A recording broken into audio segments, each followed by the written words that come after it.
Be me Aaron, 26 years old, fresh out of law school and drowning in student debt.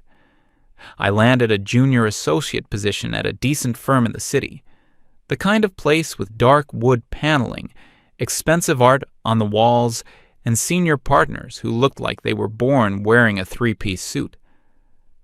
My life wasn't just about the law, though. I had a pretty big online presence. Not an influencer, nothing like that, but I ran a blog and a social media account dedicated to feminist commentary. I was sharp, I was witty, and I was, in my own mind, a warrior for justice. My posts were mostly critiques of media, politics, and what I called the everyday architecture of patriarchy. They got a lot of traction, thousands of likes, hundreds of comments. It felt good. It felt like I was making a difference, even from behind a keyboard. A few months ago, maybe in late spring, a story was making the rounds online. Some tech CEO got accused of misconduct by an ex-girlfriend. The details were murky, but the internet had already convicted him. He released a statement claiming he was the victim of a smear campaign. I saw it as a classic example of a powerful man playing the victim.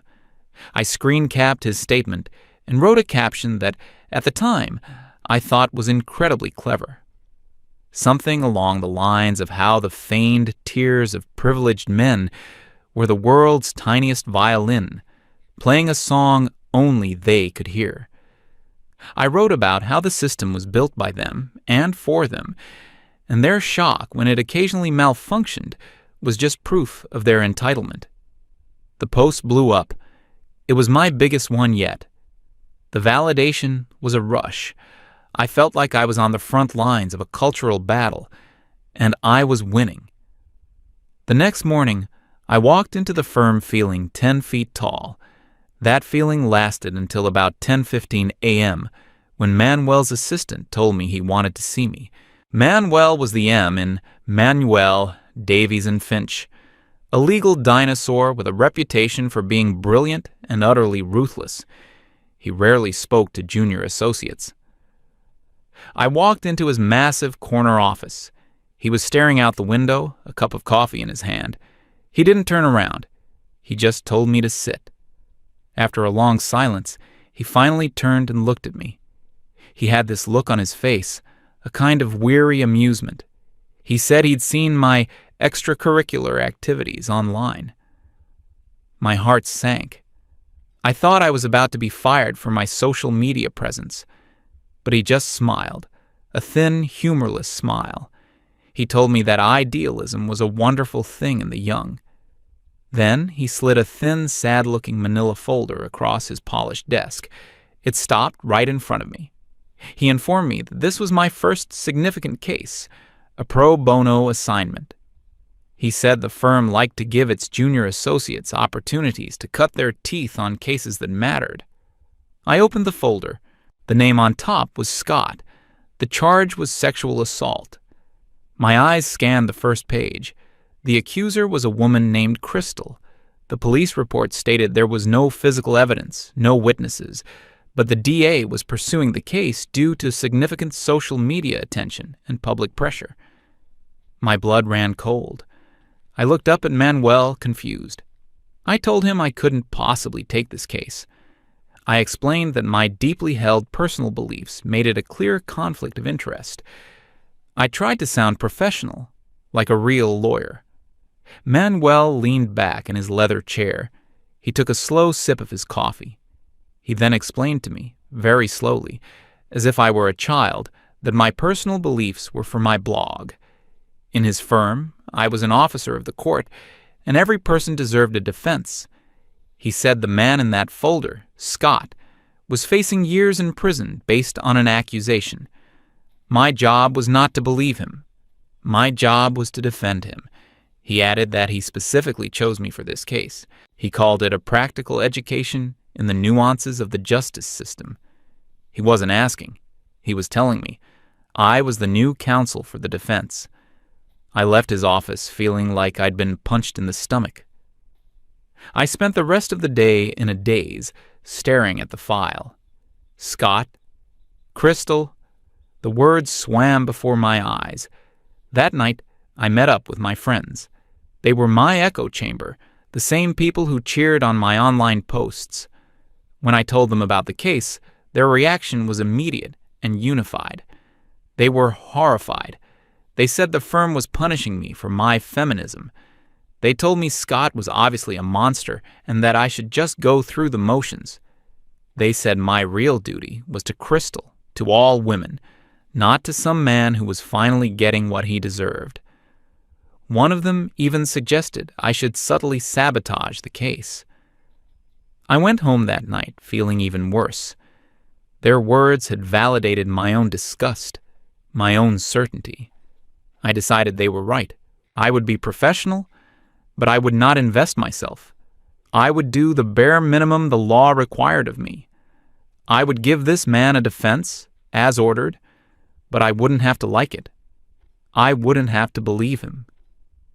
The first time I met Scott was a few days later in a small windowless meeting room at the firm. I had built him up in my mind into a villain, a master manipulator, a covert predator hiding behind a mask of normalcy. The man who walked in was nothing. He was just a guy, maybe 30, thinning hair, glasses.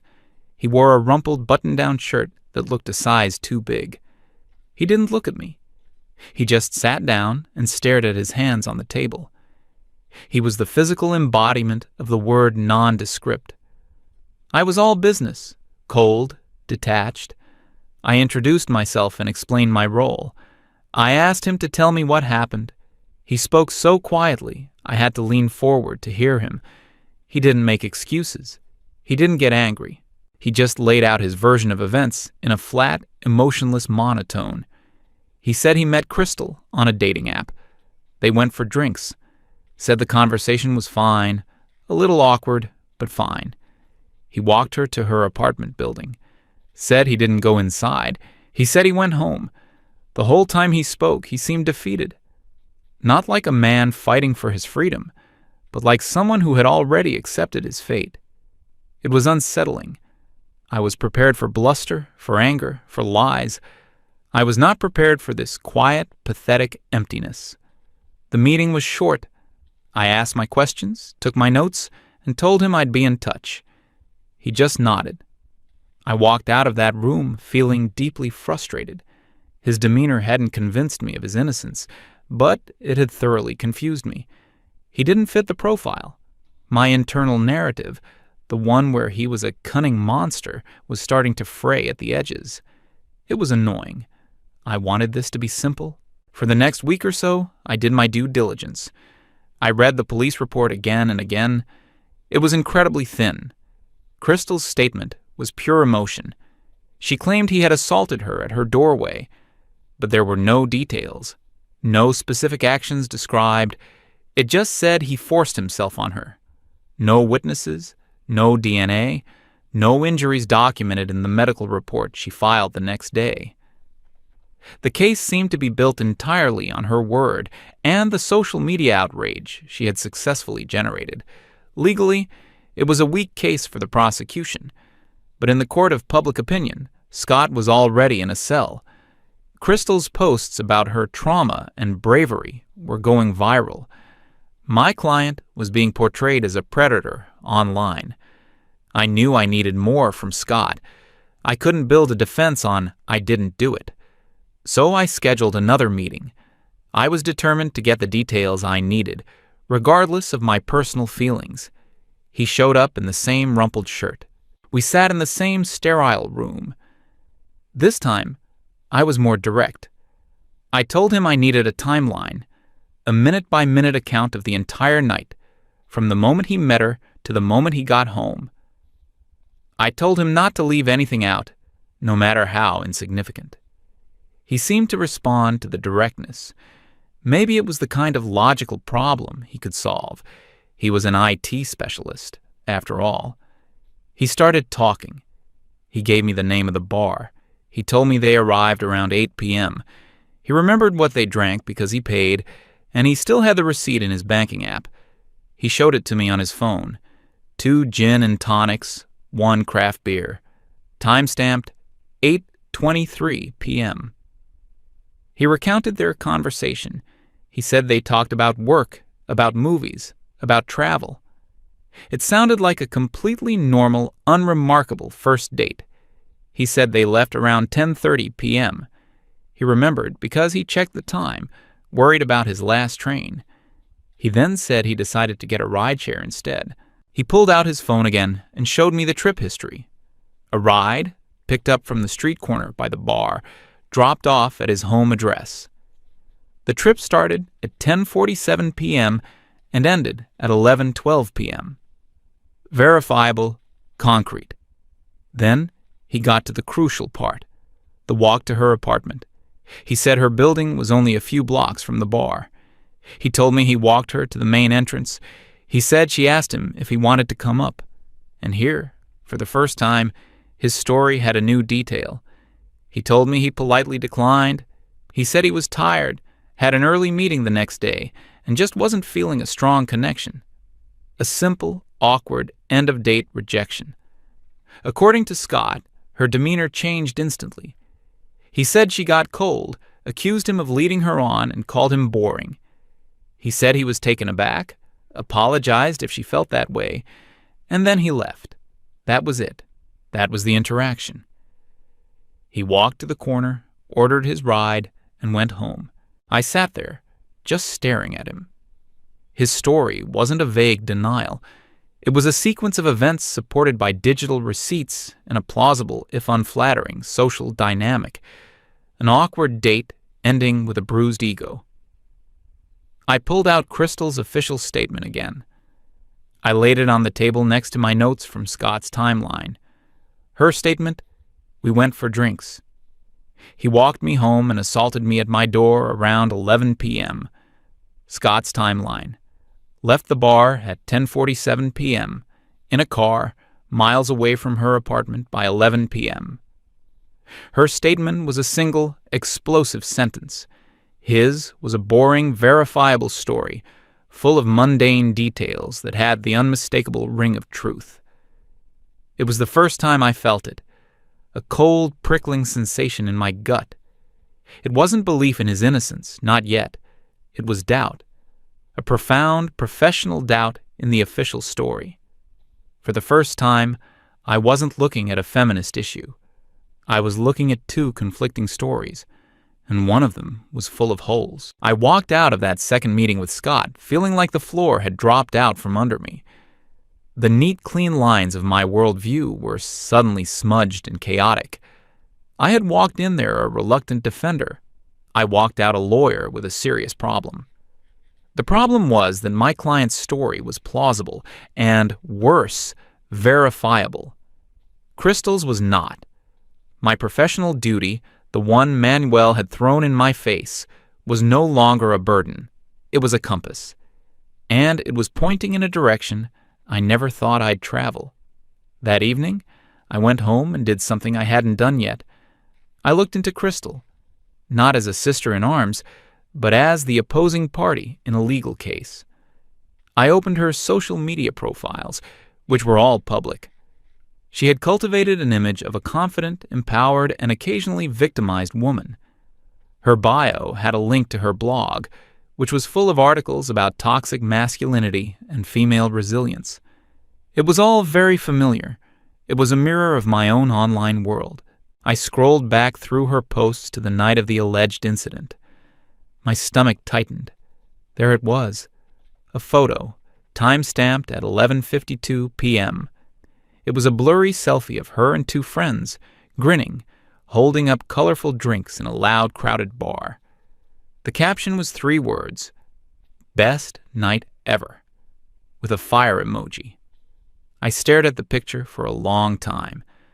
According to her statement to the police, less than an hour before this photo was taken, she had been the victim of a terrifying assault. She was supposed to be traumatized, shaken, alone in her apartment. Instead, she was out with friends, apparently having the best night ever. The discrepancy was staggering. It wasn't just a hole in her story, it was a canyon. The next day, I took a long lunch. I went to the bar Scott had named. It was a quiet, typical downtown place. I found the bartender who had worked that night. I showed him pictures of Scott and Crystal on my phone. He remembered them. He said it was a slow night, a weeknight. He recalled that they seemed like a very standard, awkward first date. No drama, no loud voices. He specifically remembered Scott leaving alone. He was certain about it. He said Scott paid, said goodnight, and walked out. What was more interesting was what he said about Crystal. He told me she stayed for at least another hour after Scott left. She moved to the bar, ordered another drink, and was chatting and laughing with a group of guys at the other end. He described her as being in a great mood, completely fine. I thanked him and left a generous tip. Walking back to the office, the city felt different. The certainties I had lived with for years were dissolving. The simple equation I had in my head, man accuses, woman denies, woman accuses, man is guilty, was proving to be useless, childishly simple. That weekend I met up with my friends, the same ones who had told me to sabotage the case. I thought, naively, that if I just laid out the facts for them, the receipts, the rideshare data, the bartender, the Instagram post, they would see what I was seeing. They would understand. I was wrong.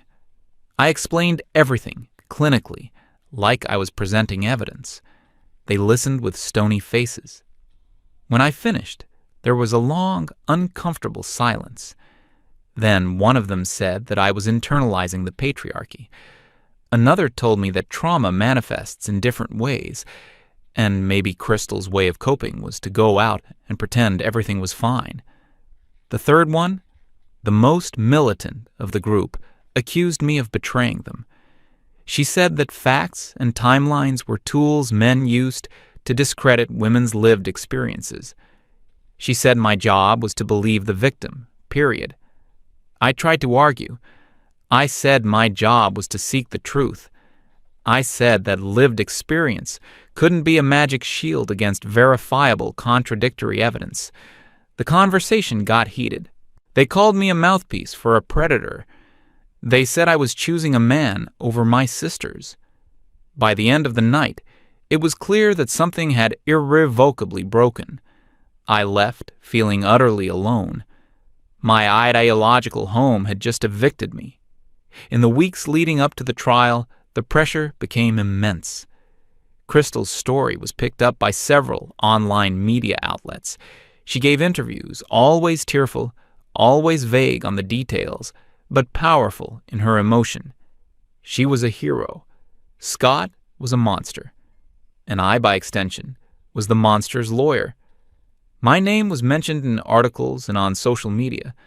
I was called a traitor, a gender traitor, an enemy of women. I had to lock all my social media accounts. The community that had once celebrated my witty takedowns was now calling for my disbarment. I threw myself into the casework. It was the only thing that made sense. Manuel called me into his office once, a few days before the trial. He didn't ask how I was doing. He just asked if my case was solid. I told him it was. He nodded, looking out the window. He said that public opinion is a weather vane, but the law is supposed to be a foundation. "Don't get distracted by the wind," he said, and dismissed me. The day the trial began, the courtroom was packed. On one side sat Crystal, surrounded by a phalanx of supporters and friends, my former friends among them. They glared at me as I walked past. On the other side, there was just me and Scott. He looked smaller than ever in his ill-fitting suit. The prosecution went first. The DA was slick and confident. He painted a vivid picture of a vulnerable woman and a calculating predator. Then he called Crystal to the stand. She was brilliant. She cried at all the right moments. Her voice trembled as she recounted her lived experience.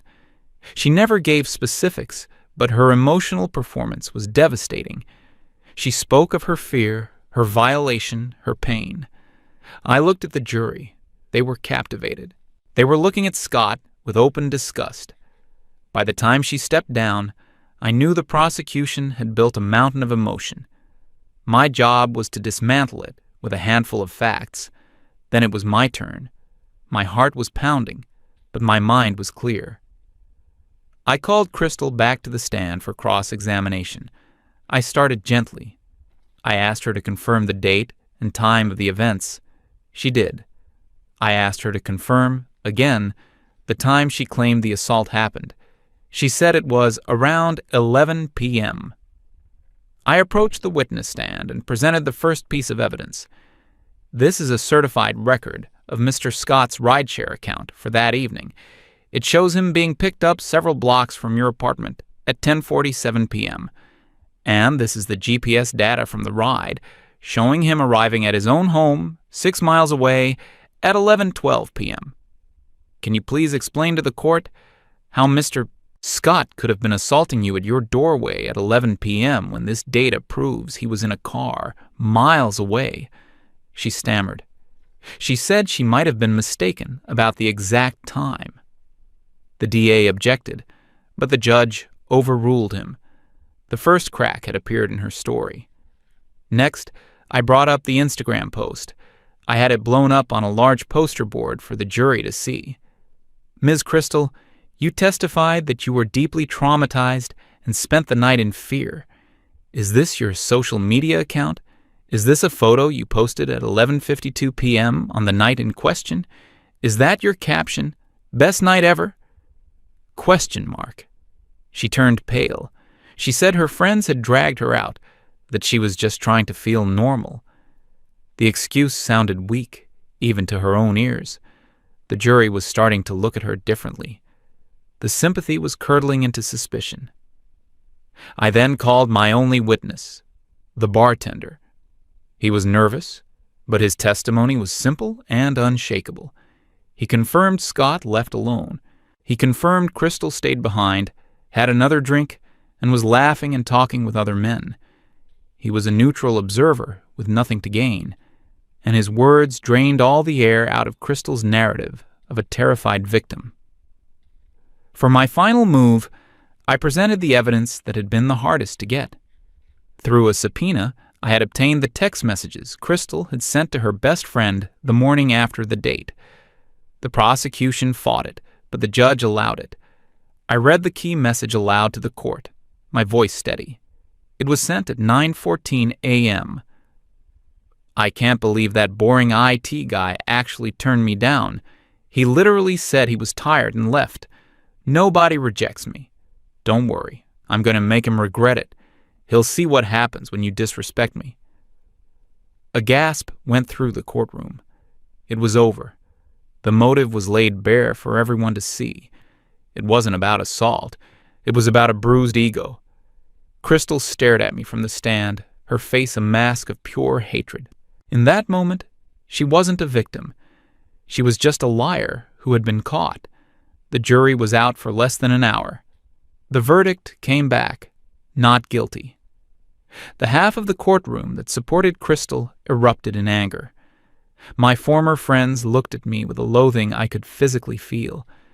Scott just sat there, his shoulders slumped, as if the verdict was too heavy to lift. He didn't look happy. He just looked tired. As we packed up our things, he turned to me. He looked me in the eyes for the first time. All he said was, "Thank you." Then he walked out of the courtroom, alone. His name was cleared, but his reputation was destroyed. He'd been all over the news, his face plastered everywhere. He had won, but he had lost so much.